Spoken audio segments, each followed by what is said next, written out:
This is our college admission seminar. It really is aimed at informing students, parents on the college admission process. And over the last few years, we've really twisted kids' arms. I mean, encouraged them to come. And I'm glad to see so many students in the crowd, because really, this process is about you guys. You know, your parents are shepherding you or helping you through this process, but I really think it's important for students to understand their role in this process. You know, it always concerns me when a student says to me, oh yeah, my mom will take care of that. Okay, but mom's not going to college. Mom's not going to be talking to the college admission officer. Most likely she's not writing your essay, or dad's not going to your teacher and asking for the letter of recommendation. I say that most likely because I have had those students that expect their parents to do that. So parents, you know, it's really great that you're here to hear the information, but again, your student needs to be in the driver's seat in this process, because they're the one that's going. And really, when they try and push things across the table to you, if it doesn't say parent on it, then really you might want to say, oh, that says your name. You need to fill it out and give it back.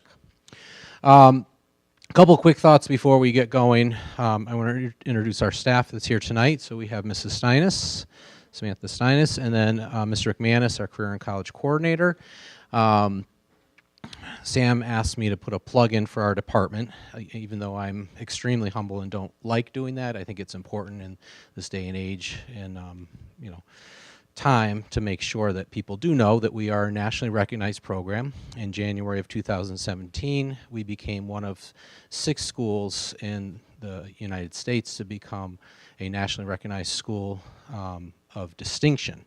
And so we had applied. We worked for 2 years on the application process, sent it in last October, and then in January we did receive that award. So we're recognized by the American School Counseling Association for our program. And I think, you know, this is one piece of it. You know, it is a very individualized program, partly because of the size of our school, but also because of how hard we work. So we are very proud of that.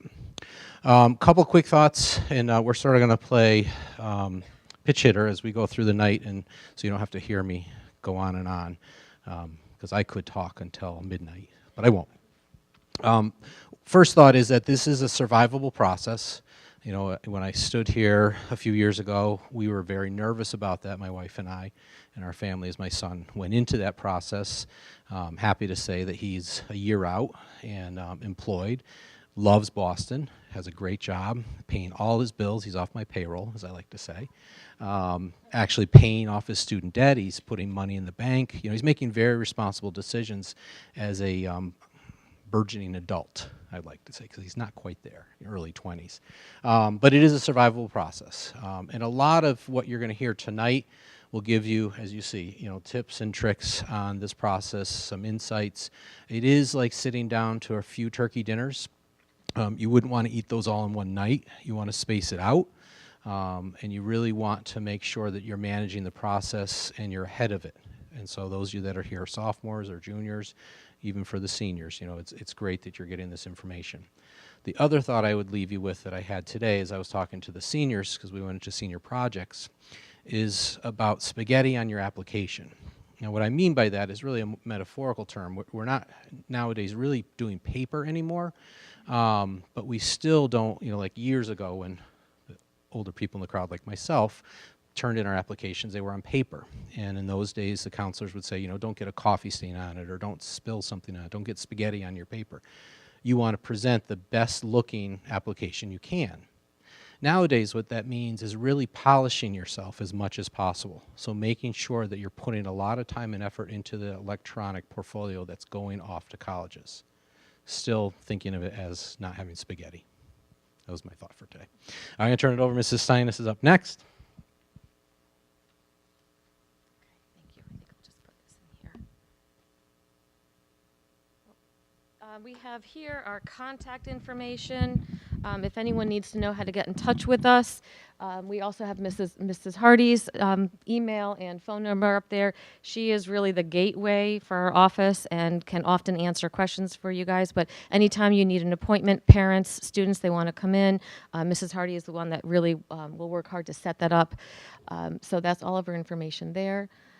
So the first slide here is immediate responsibility. So this is really speaking more to the seniors in the audience and the senior parents in the audience, but parents of juniors, just pay attention because this is what you have to look forward to.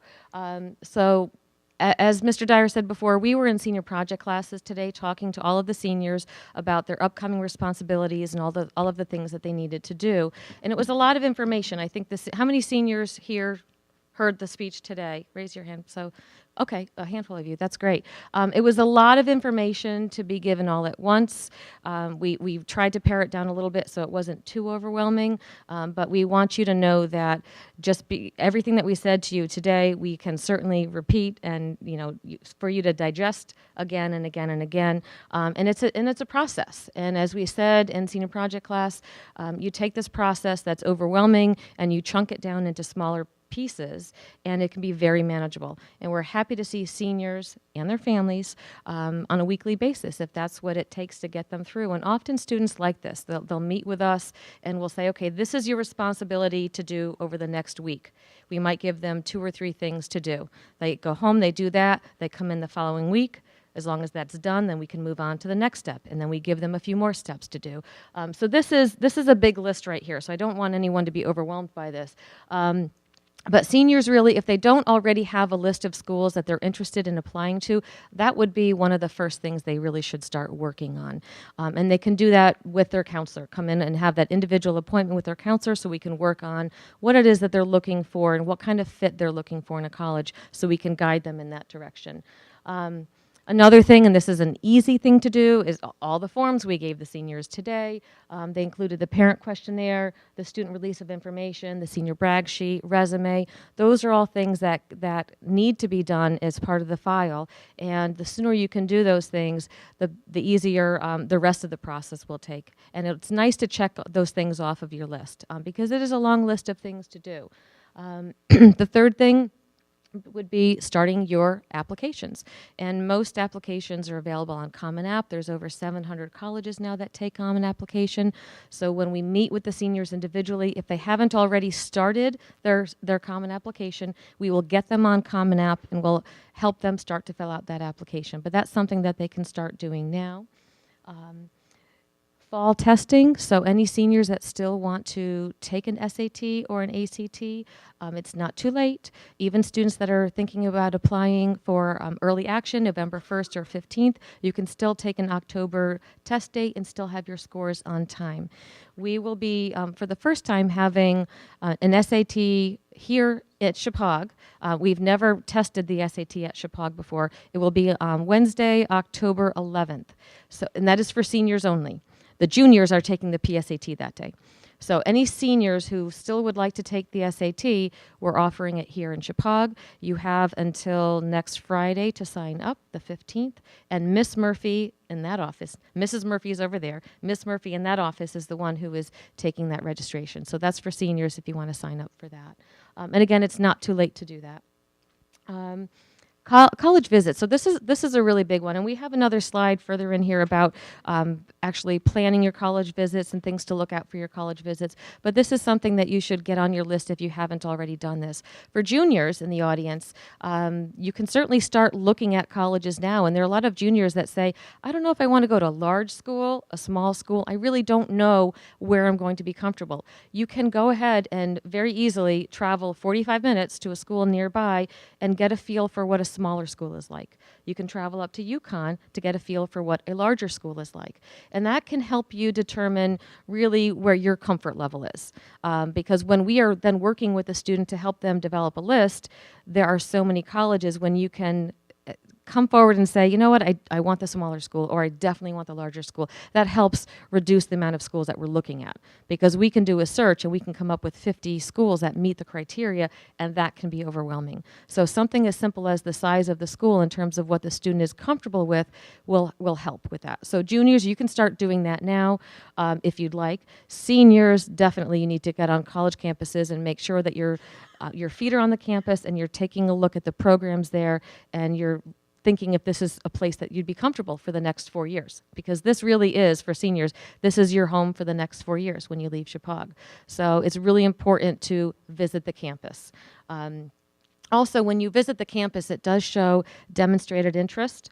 It shows that you are interested in that campus. And when college admissions officers are reviewing your packet in your application, is if they see that you have taken the time to visit the campus, that to them signals that you really have an interest in their school, and they want to admit people who are interested in attending their school. If you don't take the time to visit the campus, they don't really look at that. That's a little bit of a red flag that you might not really be that interested in that school. So those college visits are important. Recommendation needs, requests. So seniors, you can be asking, and you should have asked, or ask tomorrow, teachers, at least 2 academic teachers to write letters of recommendation for you. For the juniors in the audience, this is a nice chance for you to start to really develop a rapport and a relationship with your teachers so that they get to know you really well as a student and a person, so that next year, when it's your time to ask for a letter of recommendation, you've got someone that you feel knows you really well and can talk about that in a letter to an admissions committee. And developing a rough draft of the college essay. The seniors did this last year in English class. Juniors, you'll do that again this year in English class, more towards the spring. So seniors that are in the audience, take a look at that essay. Hopefully you still have that. Tweak it if needed. Make sure you have an English teacher proof it. Let a parent proof it. Let your counselor proof it. The more eyes on that, the better, because the more people that can see it, the more chances of catching something. Like Mr. Dyer said, we don't want to send something that has spaghetti on it, so we want as many people to take a look at this as possible. So it's as polished and perfect as possible. That's a lot. I think that's the longest slide, right, of things. Okay. We talk about partnership and working with families, and that's something that, because of our size, we're really proud of. We love the fact that we have the time that we can meet with families on a weekly basis if they are able to come in, or do phone conferences. Often we'll meet with seniors in our office and we'll put mom or dad on the phone when they're at work, and we'll do a phone conference to really stay on top of the process of what's going on. And we, like I said before, we break down that process as much as for parents as we do for kids to help them through it. It is collaborative. We do work together as a team. There's a lot of stresses involved with this process for kids as well as for parents.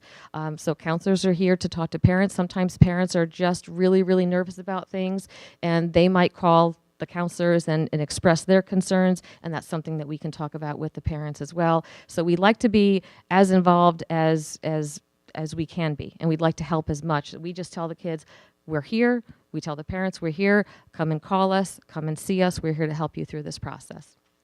And then freshman year, that's a conversation to have as well, thinking about what that year is after high school.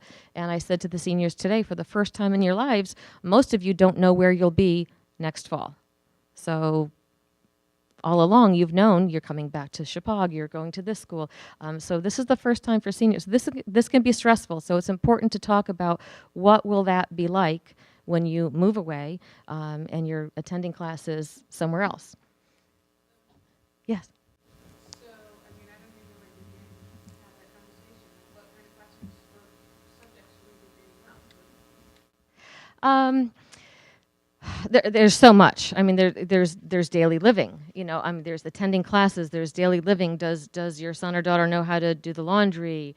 Banking. Managing their money. There's a lot. So that's something that we go through the year. For the purposes of this, though, we're really mainly talking about the application process. But there is a lot more involved to that first year, that freshman year away from home for kids. But we'll. Yeah. Just, what do you think next year is going to be like for you? Yeah. Have you thought about that? What kinds of things might happen in college that are going to be Yeah. different when you're here? And what kinds of things, and for seniors to think about, what do you want to get out of a school? For some seniors, they say, I wanted to have a football team. Well, it's not because they want to play. They want Saturday or Friday night, whatever it is, Friday night, Saturday nights, to be able to go and take part and cheer on a team. They want a debate club or a newspaper or a DJ, a radio station, something like that. So whatever the activities are that you're looking for, you can ask your son or daughter, what is it that you want to get out of that year? Outside of the academics, what else are you looking for? And that can help narrow down the list of schools as well. So they're there for academic reasons, but there's so much more that kids can be involved in college to help them grow and mature, that we want to think about what their interests are to see if we can match that with the schools that they're thinking about. All right, so setting up college visits, this is a fairly easy thing to do. You can either call the admissions office or go online and email an admissions officer to set up a visit. They typically have visits on weekends, Saturdays and Sundays. You can certainly visit a campus during the school week and get an excused absence for that. We'd encourage you to find out if they have an informational session as well as a tour. The tour is typically guided by a student on the campus, so they'll bring the students around the campus, show them the different buildings, and that's a different concept for a lot of kids. Here we are under one roof, and we never leave. We're never out in the elements, but when you're at a college campus, you have several buildings. So this guide will bring you to the different buildings, show you the dormitories, the cafeteria, the library, a lot of the other areas where you have your classes, labs. So that is part of the tour, but the informational session, if they offer it, is done by an admissions officer. So this would be someone that would sit in a room, maybe similar to this, maybe smaller, where they would explain the process of applying to their school. What criteria are they looking for? What kinds of programs do they have? And this can be a chance for the students to say, I'm interested in this major. Can you tell me more about what your requirements are for this major? Or what can you offer? If you want to become a nurse, how do they help prepare you for the boards? So this is information that you can get from an admissions officer if they do the informational session. Not all colleges will do that. But again, it's important to get on the campus and walk around the campus. We've had families, and I don't know what your experience was like, Mr. Dyer, with Aiden all the time, but we've had kids that have driven up to a campus and said, nope, I'm good. I don't need to get out of the car. And sometimes parents, they've driven 5 hours, and you're getting out of the car. Come on, you need to go and see this campus. But it's important because what you might see on the website looks wonderful, but then when you get to the campus, it's completely different. And you need to look, and it's important. This is a great time of year to go because all the students are back on campus. It's a little hard in the summer because 80 or 90% of the students are home, but you get a feel for the student body. Do I fit in here? What kind of students are here? So that's really important. We can't stress that enough. But it's pretty simple to set up that appointment to go take the tour. If they offer the informational session, that is important as well. And again, that gives you a chance to talk to the admissions office about those specific programs. And I'm going to turn it over to Mr. McManus now. Let's see if I can get this thing to work. Okay, as Mrs. Steiner says, when you're looking at different schools, obviously you want to take it, there's several things you're going to take into account. Some things we listed up here are different, the college's personality means is that what's the vibe are you going to get when you're walking around, you're taking your college tour, and you're checking out the different buildings, you're checking out the different programs. Can you see yourself fitting in there? Or is it too much of a stretch for you? It might not be the right fit in that case. Also, if you go to a school, let's say somewhere like the University of Wisconsin or out west, more the Midwest, compared to a school in, let's say, New York City, the schools in New York City, it's more of a diverse population compared to certain schools. So that's something you have to take into consideration as well. Also, what kind of activities, sports, whether it's, Division I, II, or III, intramurals, or just with your friends, what kind of clubs, organizations, community service is big. A lot of different colleges have that. I know Shepaug has a component where students have to have 30 hours of community service done by the time in order to graduate from high school. So that's big. College reps will discuss that as well. And it's overall just a good sense of, trying to really get to see the different aspects of the colleges you attend. Again, more things to consider. How far do you want to travel?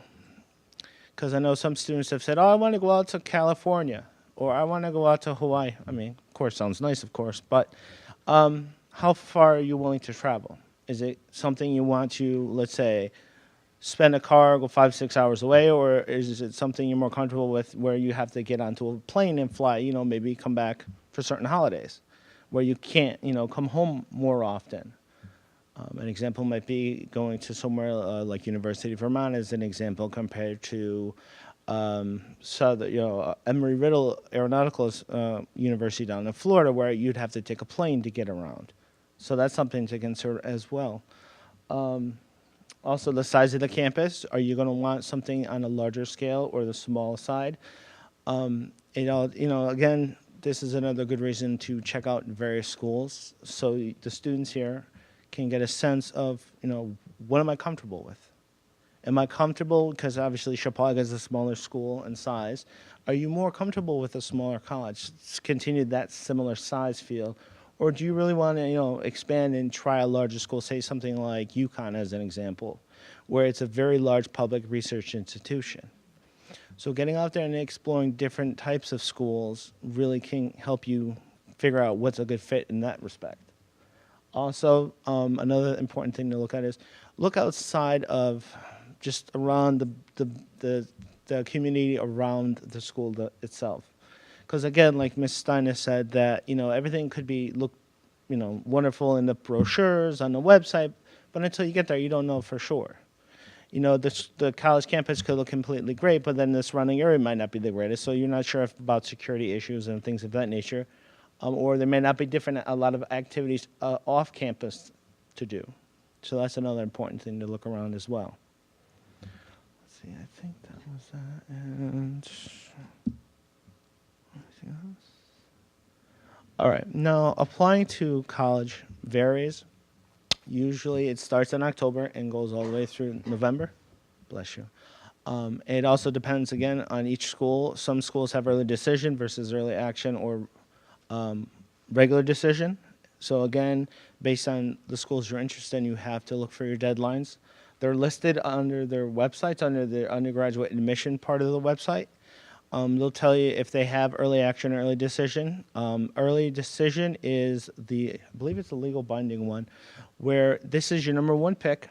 So as an example, if Sacred Heart University is your go-to, this is the one that you've known since you were really young that you wanted to go to, you would sit down with your counselor and talk to them along with your parents and explain to them that this is the only school I want to go to. Because what happens is, once an agreement is made and you sign this paperwork, it's a legally binding contract.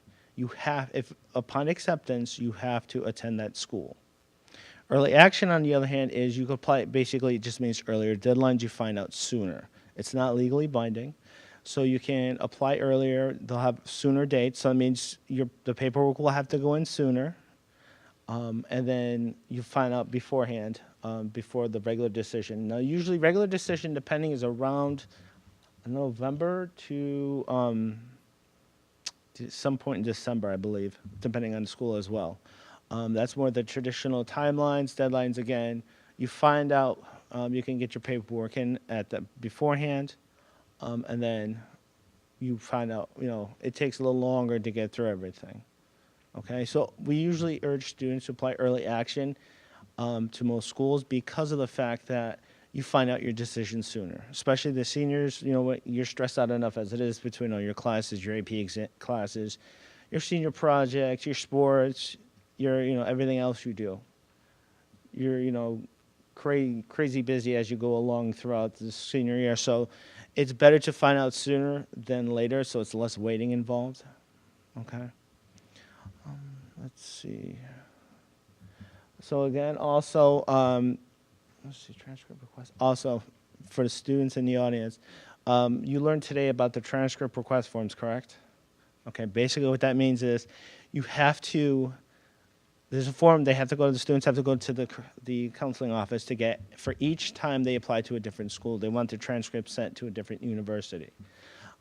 They can't just submit one in for all of them. They have to go on and fill it out. Actually, do we have one here?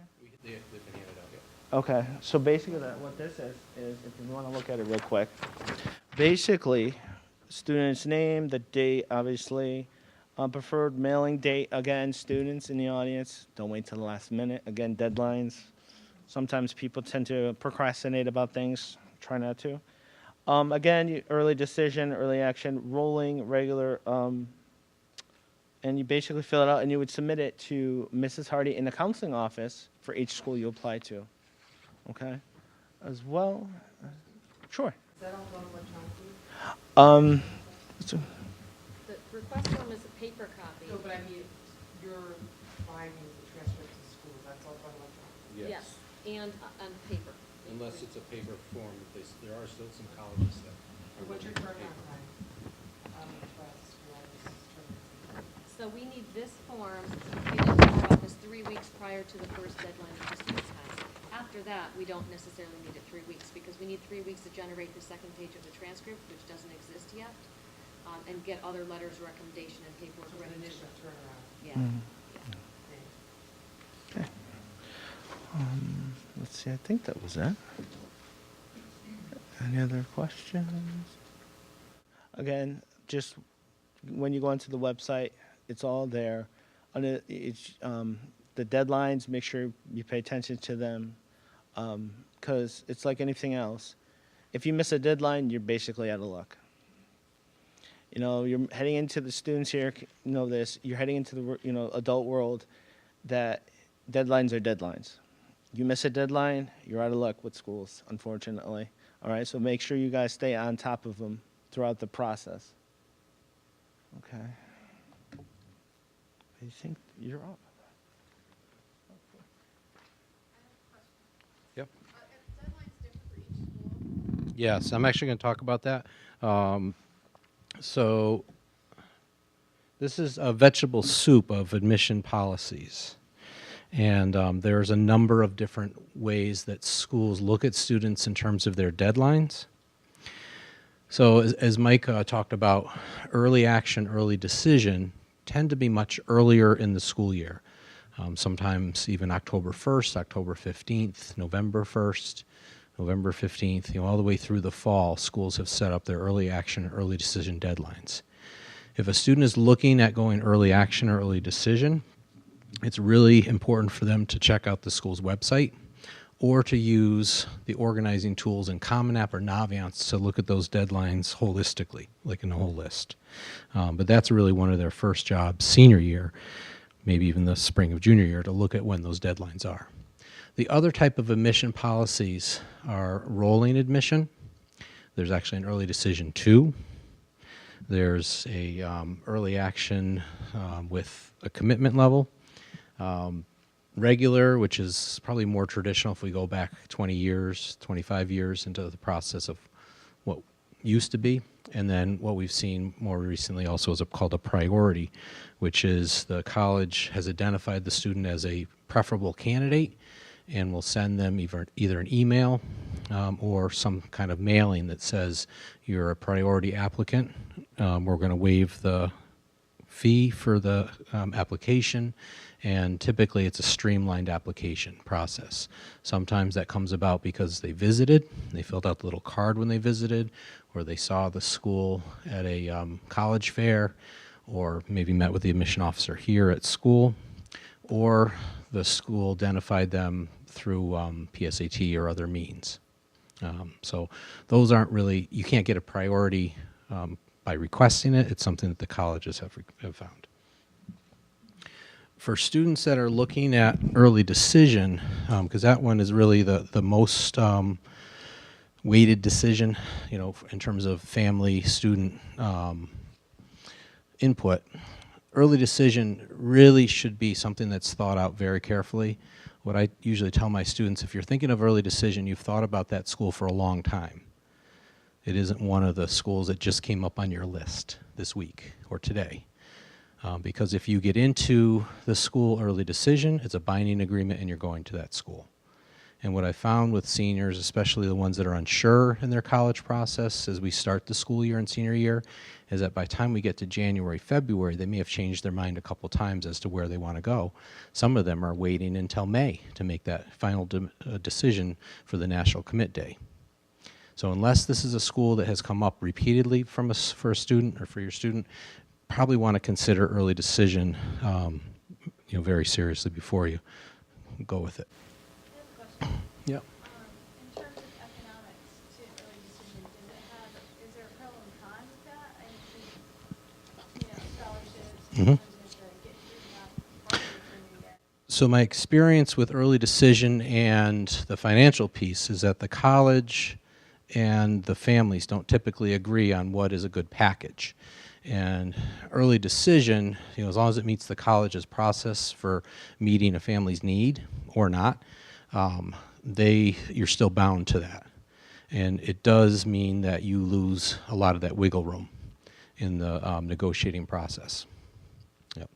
So that has major financial considerations. If finances aren't an issue or a consideration, then, and you know that that's the school, that could be a good way to get a little bit of a leg up in the process. All right.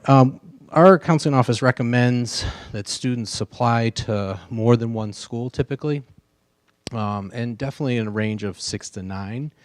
I've seen some students apply to 12, which I think is too many, and some students that apply to just 2.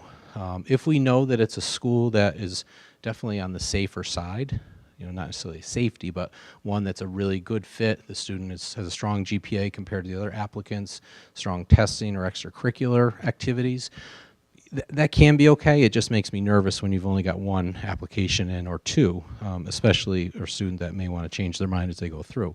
The reason a lot of students are sort of spreading a web out is because the financial aid packages vary so much, and even with the predicting tools that are out there on the web, until you actually get that sheet from the college, you don't really know what your offer is. And you may be able to go back to the school a couple times and say, hey, this school is going to give me this. We'd really like to come to your school. What can you do for us, right? And that, so at the end of the day, it gives you a little bit of a wiggle room in that process. With that said, we do understand that it's an initial outlay. You're talking $7,500 an application. So if you apply to 9 schools, right there, that's $1,000, not including sending your test scores. So that initial outlay sometimes is sticker shock to families when, Joey comes home and says, okay, I'm applying to 15 schools. Can you get your credit card out so we can drop the $1,200 for them? And you're like, what? So that, we do understand that there are upfront costs maybe there. But, one of the examples I would give is one of my students last year, there was a school that was building a new business program. They really wanted him, and they offered him a lot of money to go to that school. And so the difference, it wasn't a school he originally probably would have applied to. He put it in because it sort of fit. And it was worth tens of thousands of dollars, especially over the 4 years. So up front, it may cost a little, but we do recommend applying to a couple of schools. All right, Common App. I'm going to jump into Common App. So as we've seen over the last few years, the prevalence of electronic applications is really where it's at. There's very few schools that are taking paper applications now. There are still a couple out there that are only taking paper. They're not doing electronics, but very few. So most are using the Common App or an institutional electronic format, or there's a couple other applications that I'm going to talk about. So Common App is accepted by over 600 schools. This is what the web page looks like when you go into the portal. This is the map of where the Common App schools exist in the nation. This slide I liked because it sort of gives us a volume issue. And at Shepaug, I don't know that our kids really get the economy of scale that exists in our world, maybe not even in Connecticut, a lot of Connecticut schools. But we look at almost 1 million unique applications or applicants with 4.5 million applications submitted. Now, that's a sobering number. And so I go back to the spaghetti comment, right?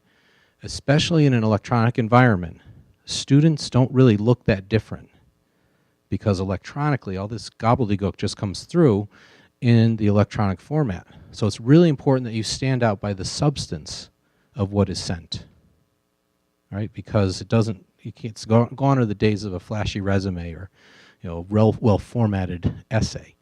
Because when it goes in electronically, it comes out electronically, and that's how the counselors are reading it. So it's really important that the substance of what goes in is there, because that's what we're up against. So does that mean there are different parts of the application that they're going to focus more on, like the essay per se, and Yeah, so when we're looking at the landscape of the applicant, a lot of times the GPAs are going to be similar in a pool that is going to be accepted, right? So you've met that cutoff. Your standardized test scores are going to meet a certain cutoff, especially when we're talking larger schools. So the place a student is standing out is in what they say about themselves in their college essay, their institutional specific essay. So a lot of the schools in Common App have their own essay portion. So students often are writing the one big essay, which is part of Common App, and then 1 to 2 to 3 other essays that are institutional related within Common App. So that's been a little tricky thing that colleges have done lately, is add that into the college portion of the application. The other piece is the activities that they've engaged in. And so, you know, the online resume that you're building either here or the other applications, you know, you can't make that stuff up because, well, you can, but you wouldn't want to. All the things you've done, right? And then the letters of recommendation would be the other piece that you're setting yourself apart with. All right, so I'm just going to talk about Naviance real quick. Naviance is linked to Common App. So for our students, what they're using Naviance for is our electronic transfer of recommendation letters and transcripts and other school forms. So once they get in and link the two accounts, we started some of that process today, and as we're meeting with seniors, we're doing that as well, getting them to link their accounts. The other big thing, you know, Mr. McManus does a wonderful job of updating the college list, our visits on campus. We've been averaging almost 100 a year of schools that are coming on campus to recruit our students, and that's been way up, and that's because of what Mike's work. And then as we get closer to the winter, the scholarship process is all in line for our local scholarships for Naviance. And so that's a great resource as well. But it's really early in the process for the scholarship applications. All right, this is the new application that's out. It's called Coalition application. It's really a competitor to Common App. It seems to be mostly the most competitive Ivy League schools that are using Coalition, although there are 130 schools that are accepting it or using it as one of their alternatives. Just from a cynical side, they must have done some kind of marketing deal with the schools they've gone after to get them to come to Coalition, because all the websites that are Coalition related look the same at the school. So I'm thinking that Coalition made an offer and said, hey, if you come to us, we're going to do your website over for you, because they all look exactly the same if you look at Coalition schools. The locker thing is really exciting to me as we move forward, and you know, not too many kids are going to use Coalition this year because it's only an optional unless they're applying to Ivy and they require it. So there's very few schools that only require Coalition, handful. Most kids are going to, down the road, we're going to be doing this. But the locker is exciting because as we look at the electronic portfolio idea, and Common App really doesn't have that, but now the Coalition does, I expect that they will probably match, is that what that means is a student over time can load their information. So really set themselves apart in the process. So it is more than just their name and GPA and grades. It's things they've done. And so that I think is going to set the Coalition applications apart. And for a kid that has a lot of electronic pieces of artwork, papers, things like that they wanted to upload and go through that process, the Coalition could be an exciting alternative.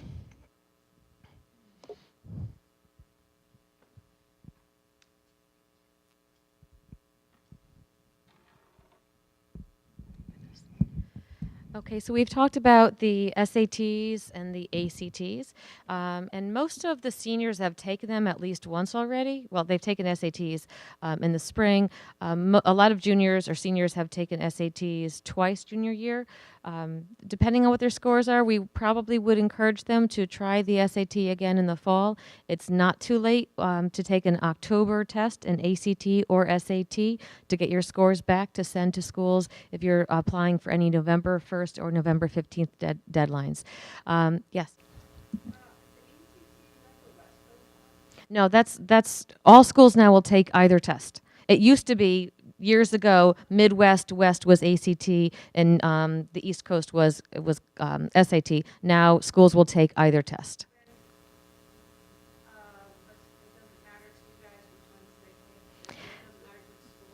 It does not matter to the schools which one they take. No, they can take either. it's a lot of students may feel like, you know what, I think I have my score that will help me get into a school, but by taking the SAT another time and perhaps raising their score, that could help them qualify for scholarships. So for the seniors in the audience, if you feel that your SAT is strong enough to get you into the schools that you're considering, you might want to just take a look and see about taking the SAT or ACT one more time before you send your application off. An average score for an SAT would be about 1,000. And it really depends on the school that you're looking at. Some schools require 1,200. UConn likes to see about a 1,250 on the SAT just to be accepted to the Stores branch.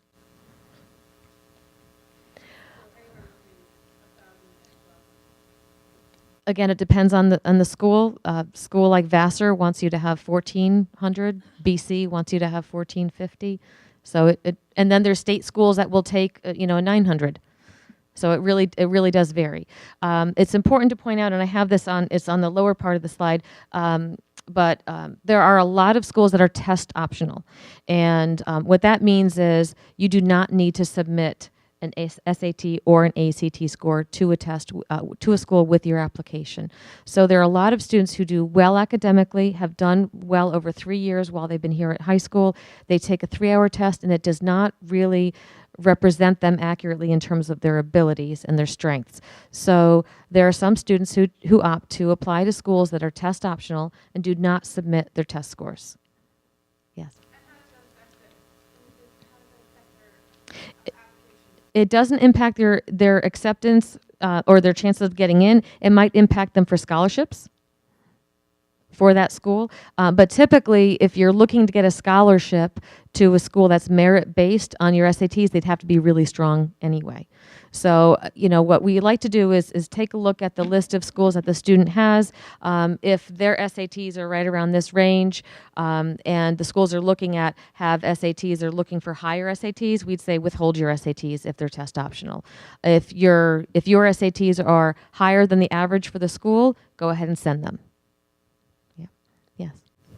Take the SAT, or if you take the ACT in addition to the SAT, do you get to, do all of those scores show up on your transcript? Does the higher one win out? It's not on the transcript. The transcript that we have from Shepaug is strictly the academics and what the student has done while they were here at Shepaug. There's 2 different test agencies. So there's the ACT and the SAT. If the student signs, puts the school code on their registration form when they sign up to take the ACT or SAT for Shepaug, we get a copy of that score. We can send that score for the student if they'd like, if the college will accept our copy of that score. I think I'm just jumping into the next, am I jumping into the next slide? Hang on a second. Let me just jump to the next slide. Here we go. So, yes. There were like 3 dates. There was October something, November. Yes. Dates in November. And Yes. SAT 1, 2. What are all those dates? So October 7th is a national SAT date. That's on a Saturday. That would not be given here at Shepaug. That would be at another local school. The October 11th date is an SAT date that's here at Shepaug. We're only giving that to seniors on that day. And let's see, November 4th is another day that you could take the SAT. Not here, no. SAT, there's the SAT, and then there's SAT subject tests. So schools that are of a more competitive nature are typically look to have 2 or 3 subject tests in the SAT, and that's a shorter version of a test. It's about an hour long, and it's specific to a subject. So it might be chemistry, it might be physics, it could be literature or Spanish. So then if a student needed to do that, we would have that conversation with that student to talk about where their strengths are, take a look at their curriculum, see what courses they've had, and see what would be really appropriate. Typically, the best time to take a subject test would be after that course has finished. So June is a great time to take those subject tests of junior year. Many of the schools that require subject tests will take the ACT with writing in place of the subject test. So Yeah. it's really important when you're looking at the schools and their testing policies. Mhm. That's what they require. Yeah. There used to be a big difference in the test with the ACT and the SAT. The SAT used to be more reasoning based, and the ACT was more knowledge based, content based. But the SAT has restructured their test, so it's more similar to the ACT now. So in the past, we would say, you know, you might do really well on a reasoning test and maybe not so well on the ACT, and we would have a student take both and see where they would test higher. But they're pretty similar now. Was there a hand? Change that's happened in the recent years is that the state of Connecticut is contracted with SAT as the state test for juniors. And so because of that, most of our kids are very exposed to the SAT. So we have always been a very forward-thinking district by having our students take the PSAT early. But that change really made us jump into it wholeheartedly. So our curricular practice, you know, taking the PSATs here, getting the kids ready for SAT, is very well aligned for our kids to do well on the SAT. Mm-hmm. So when do the juniors take SAT? Well, March 11th, I believe, is the state Yeah. test. It's required by all juniors to Yeah. take it. Paid by the state of Connecticut, so they take it on site. but a lot of juniors do take the SAT in January, and that's a great time to take it as well. Yeah. Yes. We take it again in the spring. We have many of our juniors taking it in May Yeah. or June as well. And some may, you know, piggyback with the ACT to try that, you know, if they're not happy with their SAT scores, to see if the ACT is better for them. We found that there's a great practice value for the ACT, so students that really focus on, you know, reviewing that content can really do well. I just sort of, with who are accepting, that boot camp really was helpful. Good. All right, good to hear. Okay. And colleges will super score. If you haven't heard that term before, that is, they will take your highest critical reading and your highest math, even if they're from 2 different test days. So if you're a junior and you take the SAT in January and you get a really good score in math in January, then you take the SAT again in March and you do really well in the critical reading, you could take those 2 scores from 2 different test dates and combine them. So colleges will super score that way. So that's a nice thing too. All. Most. Yeah. Most will super score. Yeah. Yeah. Yeah. Okay. So who sends the SAT scores, the ACT scores? So again, if the student, when they register to take the ACT, SAT, if they put the Shepaug code in there, we get a copy of that score. Some schools will take our copy of your test score. A lot of schools would like the copy directly from the testing agency. If that's the case, then it's the student's job to then go to that testing agency and make sure that your test scores are sent directly to that college. If the student knows what schools they're interested in when they're signing up to take the ACT or the SAT, they can put the codes in for those colleges, up to 4 codes, and they will be sent for free to those colleges. Most of the time, students don't. So that Yeah. means that you're paying for those scores to be sent later. And I think it's about $11.50 per school. So it adds up. So when we're meeting with students and they have, let's say they have 10 schools that they're applying to, instead of just doing a blanket send all your schools from the testing agency, it's worth it to take the time to go on their website or call them and say, will you take my high school's copy of my test scores? Because it could save you quite a bit of money. Yes. So out of those 4, do you also want to put Shepaug as one of those? That would be a different, no, that would be 4 colleges, and the high school code would be a different code. Yeah. Yeah. And score choice. All right, and again, make sure you have the correct code when you're putting in Shepaug's code and also the college's code as well.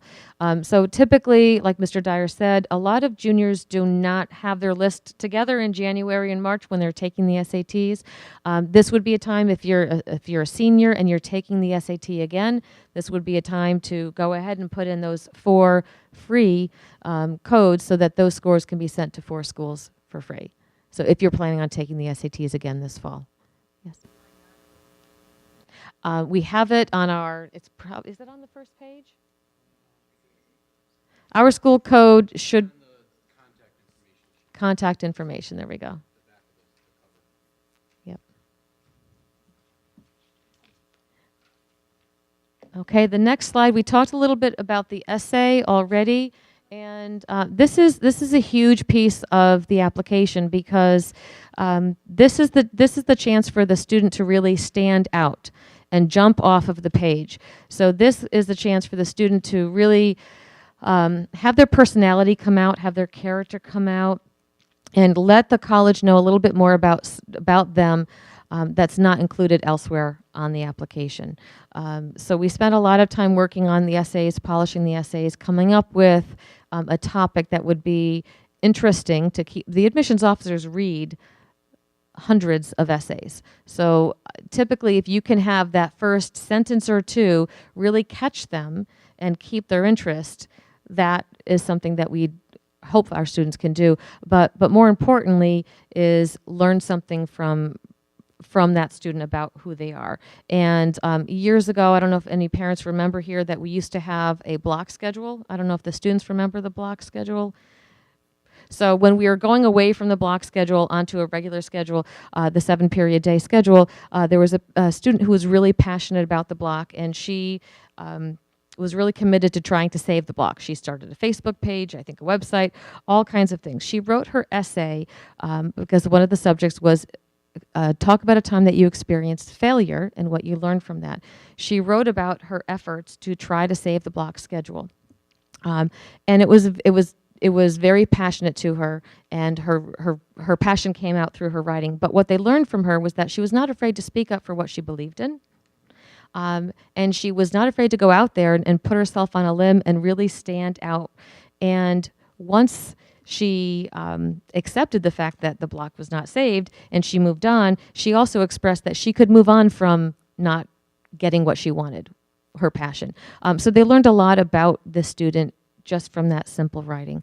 So that is something that is really important. We encourage the students to take a lot of time to really work on that. As Mr. Dyer said before, typically there's more than one essay. There's one essay in the common application, but typically there's supplemental essays through each specific school. So in those essays, they're much shorter. It's usually 100 words or less, and typically they're asking, why do you want to go to Fordham? You know, what is it about Fordham? And that's your chance to really speak to why you are a good fit for that school. But your essay that goes into common application should not have a school listed, because that essay, once you send it to one school, you cannot change that essay. That will go to all schools that are in common application. Proofreading, several people, I think the more eyes that see it, the better. You know, and especially on paper. I don't know about a lot of people here, but I prefer to proofread on paper than I do on a computer. It's easier for me. So we encourage students to print it out, show a copy to mom, show a copy to dad, show a copy to, you know, an English teacher, especially an English teacher, show a copy to us, and take that feedback. And sometimes students are a little humble with things, and they need to talk a little bit more about themselves. We teach our kids to be humble, but then this is not the time to be too modest about that, you know. And I talked about the supplemental essay. Word limitations are really important. Admissions officers read a lot of essays. They don't want you to go over the word limitation. And there are certain topics that they encourage students to stay away from. And a few are, you know, scoring the winning goal, touchdown, whatever in a game. They've read tons of those. And so there's certain topics that we would steer students away from, but making it unique is really, really important. And that takes a lot of creativity. So it's important that we start that process really when they're juniors, so they can really start thinking about that. So when they come back senior year, they've got a really good solid base to work with, and just do some tweaks here and there. Any questions on that? Oh, yeah. When you're asking them to have other people look at review, it would be in the best interest to do hard copies. Like a lot of students will go online and share it. Yeah. Online, or use an app or something to review my application. Mm-hmm. You solicit that sometimes in small print, they will have copyright, and then you can actually come back with plagiarism. Isn't that correct? If you Yeah. have a site that's going to, you know, Yeah, I think it's better to just, I like the paper copy. That's just, yeah. Mm-hmm. Yeah. Yeah. Yeah. Mm-hmm. Exactly. Yeah. We also encourage them to print out a copy of the common application on paper before they send it. Because again, you can catch errors a lot easier, I think, on paper for I think maybe our generation versus the kids. Yeah.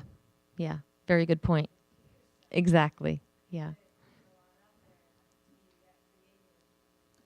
Mm-hmm. Exactly. Great point. All right, I'll turn it back over to Mr. McManus. We're doing this so you don't tune out, so that it's not the same voice over and over again. We hope it keeps you awake. Yeah, right.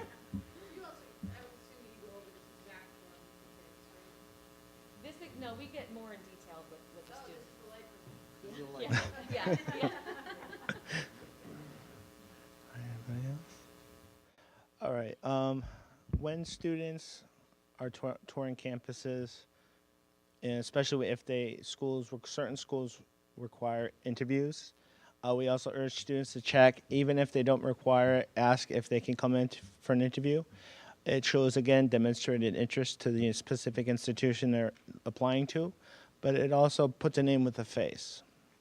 So, again, common sense kind of thing. When you should dress appropriate when you are going on a campus tour, because there are situations where you could end up getting interviewed on the spot. I know, I believe it was you had the interview. Yeah, I'll tell my story when I come back up. Okay. All right. He'll tell you about that one. But it is important. It's a good first impression because, again, they're putting in the name to the face. They see the academic transcripts, the SAT scores, the essay, all that. It is nice to represent yourself so they get to see you as a person. Again, we have a lot of college visits that come to Shepaug as well, the different reps. And the reps that come to our school are the ones that will be reading the applications your students send in. So again, if they can do it, come down to the Career Center and meet and introduce themselves to the college rep. Again, putting a name to the face, because I've seen after students go back to class, I've even seen the college reps write down little notes on the paper cards they have the students fill out with their name and information of, student was, very informed about the school, very excited about it. They do take notice. They do take notes. I've seen it myself. Actually, it was more recently, about a year or so ago, was University of Vermont. The rep was really taken by a young lady that was chatting with her even after the other students had left and went back to class. So they do notice these things, which does play more favorably. I'm not saying that it's a guarantee, obviously, but it keeps, the student's name fresh in their mind while they're reading all these applications, because as a result, these reps will go to bat for your children in these decision committees where all the different college reps will get together for each school and they will argue, okay, this person should be accepted, this person should not be accepted, and it does work. It does help.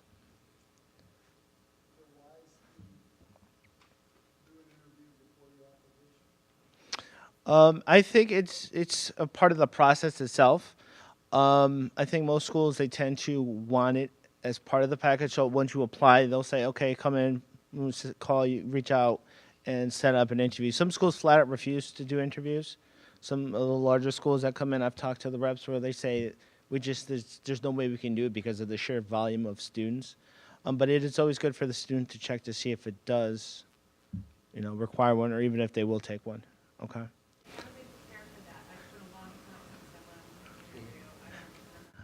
Basically, basically they'll sit down and they'll, meet with the student and they'll ask them to, tell me a little bit about yourself. I'm sure we've all heard that phrase before. And go from there, and basically they want to get to know the student because they see the transcripts, they see the GPA, the SAT or the ACT scores, the essay. They want to get to know the student, get to know them more well-rounded as it is. So they get to see more different aspects of the student, not just the transcripts or the numbers. Okay, so they get to see, and then if there's any, things that come up where the student needs to explain maybe a slight dip in grades, that might be a good time to do that as an example, okay? Like, you do my mock interviews, we'll do mock interviews. Right. So if a student is nervous about that process ahead of time and wants to try it out, Mhm. typically we try not to do the mock interview with their counselor, because that person is too familiar. So like Mrs. Stein's student would sit with me, or they'd sit with Mike to do a mock interview where Mike will ask the questions. You'll have them sort of get primed for it ahead of time. Because you don't want to walk into the interview not having ever done one, and that can be a scary opportunity for kids. Especially if it's one of your top schools, so we would say, interview at a school that's on the bottom of your list first, work out some of that nervousness and those kinks, and Yeah. then work your way up. Okay. All right. Let's see. Next slide is opportunities to meet different admissions officers. Again, here at Shepaug, we do have a lot to date. I want to say around 50 schools confirmed so far, but that's growing daily. I list them on the Google Calendar underneath the counseling website, but also they're listed in Naviance, the Naviance portal. So if your students want to access that, either way, they can do that to see which schools are listed. I constantly send out emails to students asking if they're interested in certain institutions that are not on the list. Have them send me an email with the name, and I'll do my best to see if I can get them to come up, and even for a little bit, or even set up a Skype session. We've done that in the past. A student wanted to talk to a representative from the University of Oklahoma, and we set it up in a career center where they could actually sit in Skype and talk and ask, have a dialogue with the representative for that school. Yes.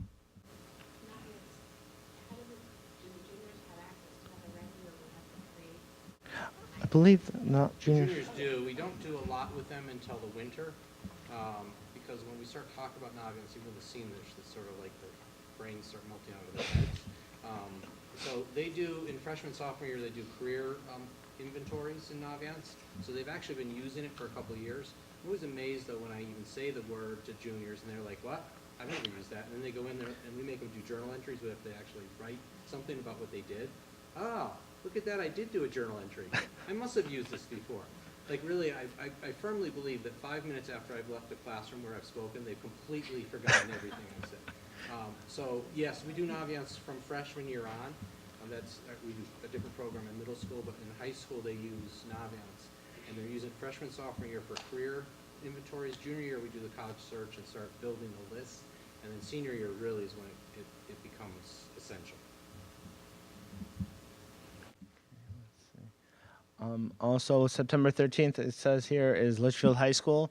I will be emailing the list of schools out tomorrow that are coming. It's a very substantial list, very large list.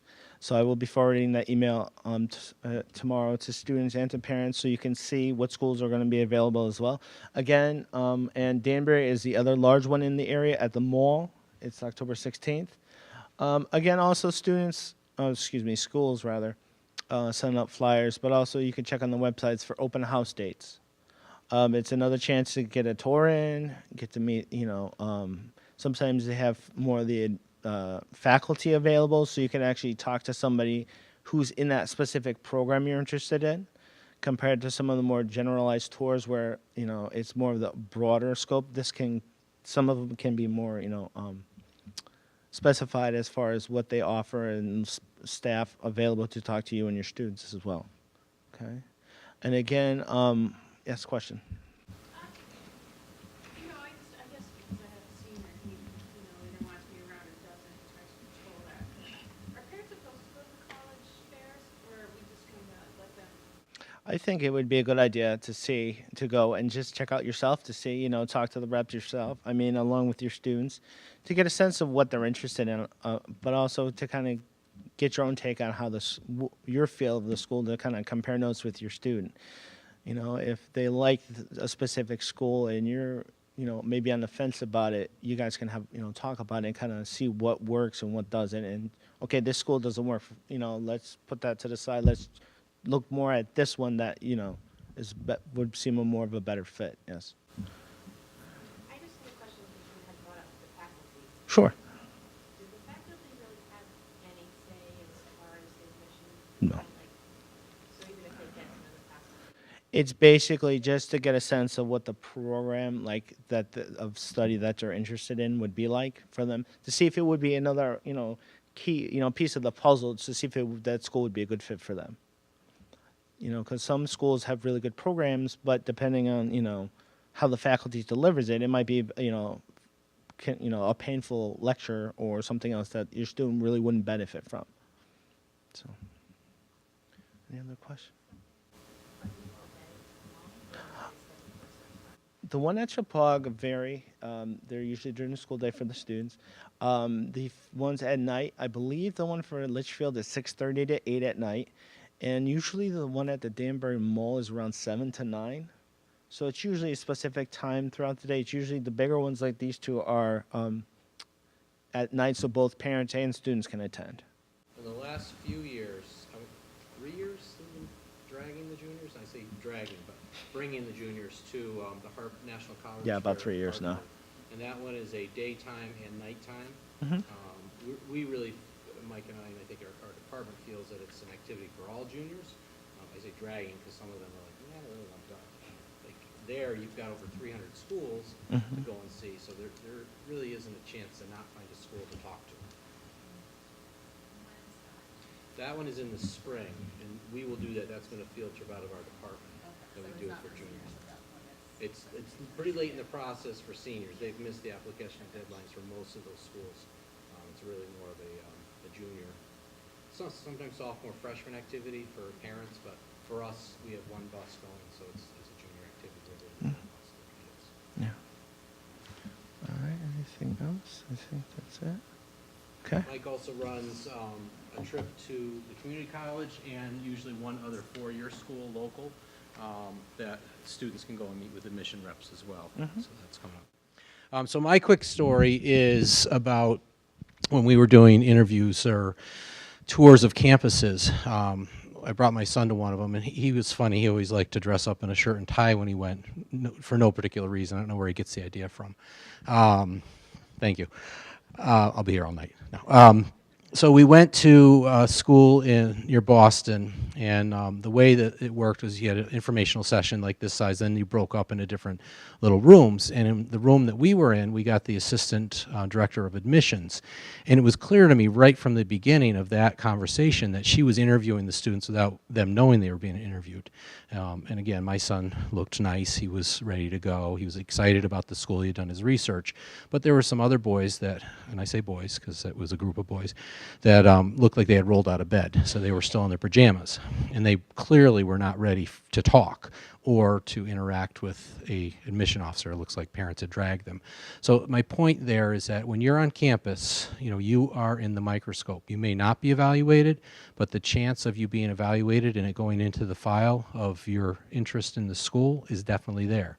So be ready, because it could be that you're walking on a campus and the director of admissions decides to take your group and starts asking questions, and what's your name again? Oh yeah, okay, and you'll notice they're writing notes down or putting things on their phone.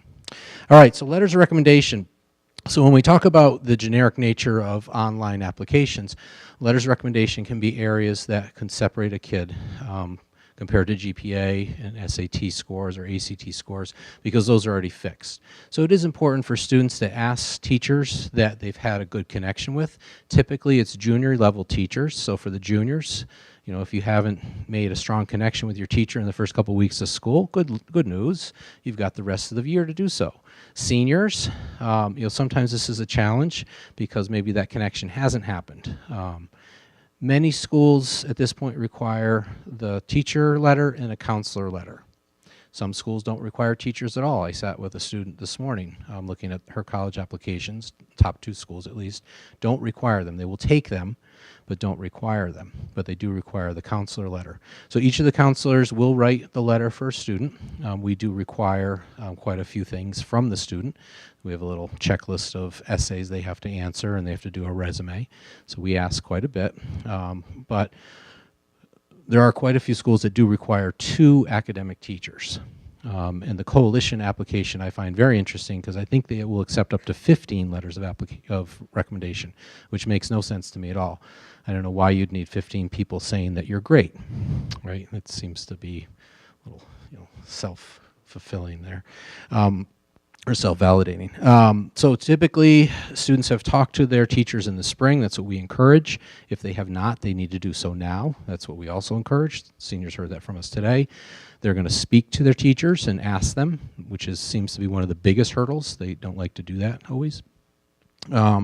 Confirm with the teacher that they're willing to write the letter. It is not part of the teacher's contract to write the letters. It is something they do to help students move along in their process, and teachers are more than willing to do so, but students have to talk to them and ask them first.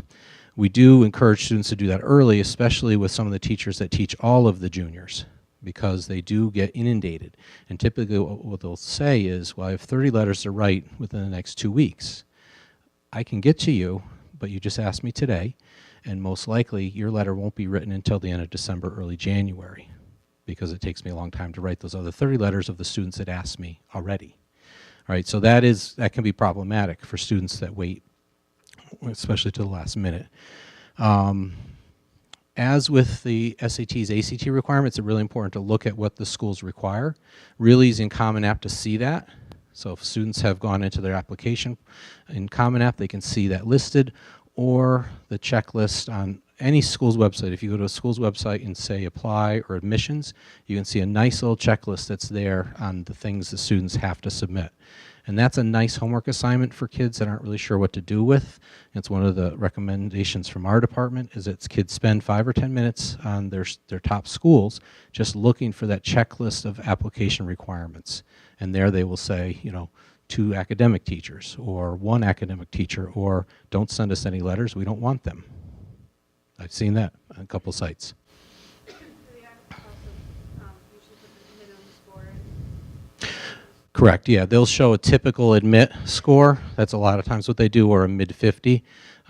Like the couple of the sites I looked at this morning with one of my students was their typical admits from last year. So they show like who was admitted. So it gives you a good sense of where you're at, right? Okay. After they've done the invite, they've talked to the teacher, they get the letter. It's really important that they do this thing called a written note. Most of our students don't know what that is either. So we really encourage them to do a handwritten note with a pen and paper and put it in the teacher's mailbox that just says, thanks so much for taking the time to write my letter. It doesn't have to be long, but it really goes a long way to showing your thanks. And it's a good practice for life. All right, financial aid night is coming up on next Tuesday. So if you want to have another fun-filled evening like today, we invite Julie Savino. She's the director of financial aid at Sacred Heart University. We've used her for years. She's amazing. I've listened to her year after year after year, and each year I learn something new. The process has changed for those of you that are new to it this year. Last year, the federal law changed, so it's a prior filing. Let me say that quick. Prior filing. I did 3rd time's the charm. Prior filing. There we go. Which basically means you can use your taxes from the year before. What we found last year in year 1 is that families and students got numbers much earlier, which was really good. That was really helpful to get a financial aid package, around the middle of the year instead of waiting until like May, April or May to get that financial aid package, because then you really can do some cross comparison and do some shopping. A couple of quick things, if you're interested in this and you didn't get enough tonight to think about, FAFSA, CSS profile, EFC estimator, and the net price calculator. All really fun reads. I recommend them. If you find yourself with nothing to do this weekend, jump on those. Those will be talked about more on Tuesday, so I'm really not going into them tonight. Okay. I think this is our last slide. All right, so for juniors and seniors that are considering doing a sport in college, Division 1 or 2, students need to go through the Ncaa Clearinghouse, or Eligibility Center is what they're called now. Division 3 athletes do not need to do this. So it's a process that a student needs to have an application through this agency. It's $80 to apply. And then we send your transcript to this agency. They determine if a student is eligible. It's based on GPA of 16 core classes. So it's not the overall GPA that's on a student's transcript. It's based on core academic classes. And so Division 1 and 2 vary slightly. Is anyone here considering or possibly considering Division 1 or 2? I have I did a little workshop last spring for students, so I have extra PowerPoints that you guys can take this if you want, but I'll just quickly go over the difference between Division 1 and 2. And typically students will apply through the Clearinghouse, or Eligibility Center they're called now, junior year. So if you haven't already, and you're a senior and you want to do D1 or D2, now would be the time to do that. If you're a junior or younger, no worries, you didn't miss anything yet. It's a little early to submit it because what would happen is you would submit, we would send your transcript, you wouldn't be cleared because you haven't met the academic criteria. And nobody is cleared through the NCAA eligibility until you actually graduate from Shepaug. But of the 16 core classes for Division 1, students need 4 years of English, so right off the bat there, no one will be cleared until they finish their 4th year of English, senior year, 2 years of social science, 4 years of math at the Algebra 1 level or higher, 2 years of a natural or physical science, one must be a lab, 1 year of additional English, math, or natural physical science, 4 years of an additional math, English, natural or physical science, or foreign language, philosophy, or comparative religion. And you must have a 2.3 average minimum in these 16 core classes. So that was Division 1. Division 2 is pretty similar. They have 16 core classes. They just break it up a little different. Instead of 4 years English, it's 3, but then they add another year for the additional. The SAT, you would need to have sent directly from the testing agency, and they are on a sliding scale. So depending on what the student's GPA is, the SAT scale would slide with that. I have that. Thank you, though. So for example, if a student has, we'll use a 3.0, that is an 85 grade point average on those 16 core classes, they would need to have at least, the glasses don't work anymore, 620 on English and math combined SAT. All right, so the higher your GPA is, the lower your SATs can be. If you have a low GPA, then your SATs need to be higher. And so it's important that when you have a freshman or a sophomore and they're considering doing D1, D2 sports, they really need to be focusing on their academics because, again, the GPA is based on these core academic classes. It's not their overall GPA, which sometimes can increase when students have elective classes and get good grades in those elective classes. So that's important for them to know.